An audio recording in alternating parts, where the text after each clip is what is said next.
नमस्कार। Trending echoes में आपका स्वागत है। लाइक और सब्सक्राइब करना ना भूलें। पक्का बता रहा हूं, आपको नहीं पता होगा कि अमेरिका ने हमास नेताओं के खिलाफ बड़ा एक्शन लिया है।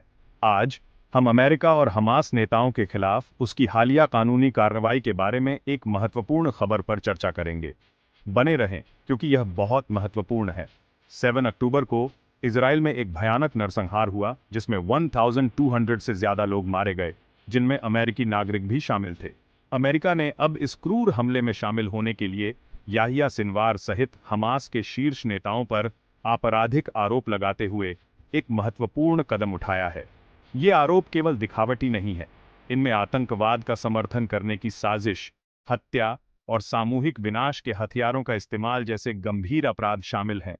यह कार्रवाई एक स्पष्ट संदेश भेजती है कि अमेरिका पीड़ितों के लिए न्याय हासिल करने और अपराधियों को जवाबदेह ठहराने के लिए प्रतिबद्ध है। हालांकि कुछ आरोपी मारे जा चुके हैं या फरार हैं, फिर भी ये आरोप बरकरार हैं। यह कार्रवाई आतंकवाद से निपटने के लिए अमेरिकी सरकार के दृढ़ संकल्प को दर्शाती है और उम्मीद है कि इसका हमास और उसकी गतिविधियों पर व्यापक प्रभाव पड़ेगा। घरेलू और अंतर्राष्ट्रीय स्तर पर व्यापक समर्थन के साथ कई लोग इन आरोपों को पीड़ितों और उनके परिवारों के लिए न्याय की दिशा में एक आवश्यक कदम मानते हैं। अमेरिकी सरकार ने जिम्मेदार लोगों को न्याय के कटघरे में लाने और दुनिया भर में आतंकवादी नेटवर्क को खत्म करने के लिए अपने प्रयासों को जारी रखने का वादा किया है। ये कार्रवाई एक जोरदार याद दिलाती है कि आतंकवादी कृत्यों को अंजाम देने वालों को अपने अपराधों की कीमत चुकानी पड़ेगी। अब आइए इन आरोपों के व्यावहारिक निहितार्थों पर गौर करें। हालांकि कुछ लोग उन्हें काफी हद तक प्रतीकात्मक मान सकते हैं, लेकिन उनमें हमास की संचालन क्षमता को गंभीर रूप से बाधित करने की क्षमता है। ये आरोप उनके आंदोलन को प्रतिबंधित कर सकते हैं, धन तक उनकी पहुंच को सीमित कर सकते हैं और अन्य संस्थाओं के साथ उनके संबंधों को जटिल बना सकते हैं। इससे संगठन कमजोर हो सकता है और उसकी गतिविधियां बाधित हो सकती हैं, जिससे निर्दोष लोगों की सुरक्षा सुनिश्चित होगी। इसके अलावा ये आरोप आतंकवाद के कारण होने वाले विनाशकारी मानवीय नुकसान की एक मार्मिक याद दिलाते हैं। 7 अक्टूबर के नरसंहार ने अपनी बर्बरता से दुनिया को झकझोर कर रख दिया, जिसमें निर्दोष पुरुषों, महिलाओं और बच्चों की जान चली गई। पीड़ितों के लिए न्याय की मांग करके अमेरिकी सरकार उनकी याद का सम्मान करती है और सभी प्रकार के उग्रवाद और हिंसा का मुकाबला करने की अपनी प्रतिबद्धता की पुष्टि करती है। अंतर्राष्ट्रीय समुदाय ने 7 अक्टूबर के नरसंहार की व्यापक रूप से निंदा की है, इसे निर्दोष नागरिकों पर एक भयावह आतंकवादी हमला बताया है।